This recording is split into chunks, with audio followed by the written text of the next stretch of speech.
The first time I saw my human betrothed, I ordered the servants to burn the chair he had touched.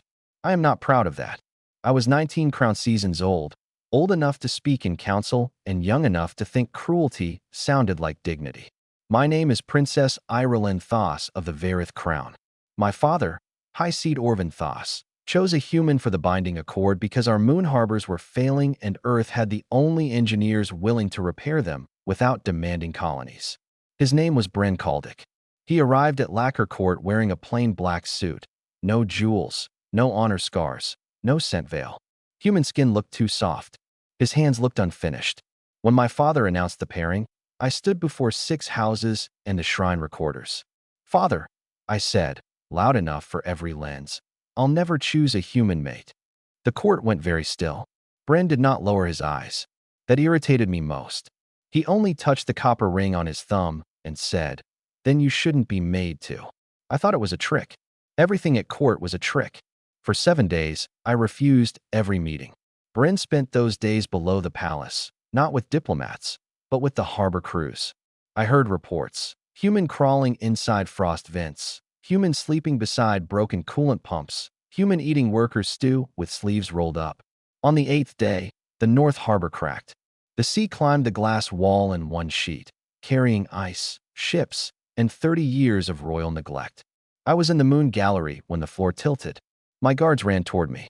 Bryn ran the other way, toward the servant tunnels. I followed because I wanted proof of cowardice. That is the part one hate admitting. Down below, the palace did not look like a palace. It looked like wet stone, screaming pipes, children in kitchen aprons, old workers dragging battery carts through black water. Bryn was there, tying his copper thumb ring to a pressure gauge with cloth. I shouted that he was wasting time. He said, "Your people don't trust my warning lights. They trust royal metal." Then he broke the ring off his hand. The gauge swung red.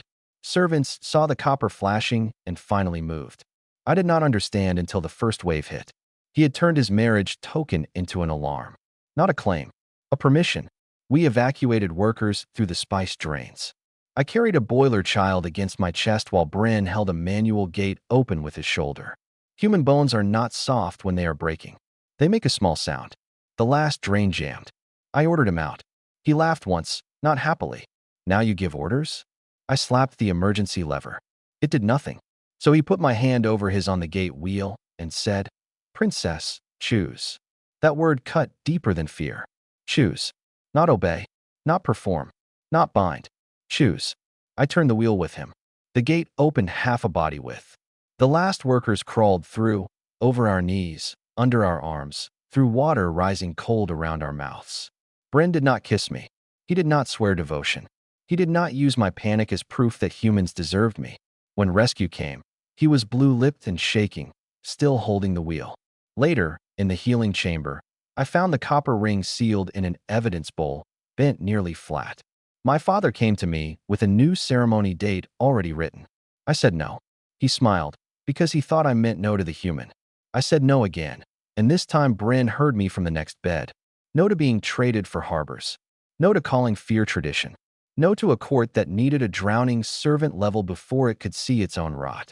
Bryn Caldic left Navora 3 weeks later with a repaired Moon Harbor contract and no bride. That is the part the songs never like. They want me to say I chose him. I did not. I chose the thing he handed back to me in the flood. My own voice. Years later, the Varith crown still keeps the bent copper ring in Lacquer Court. Children press their faces to the glass and ask if it was a love token. I tell them yes. Then I tell them love does not always mean taking someone's hand. Sometimes it means letting them open it.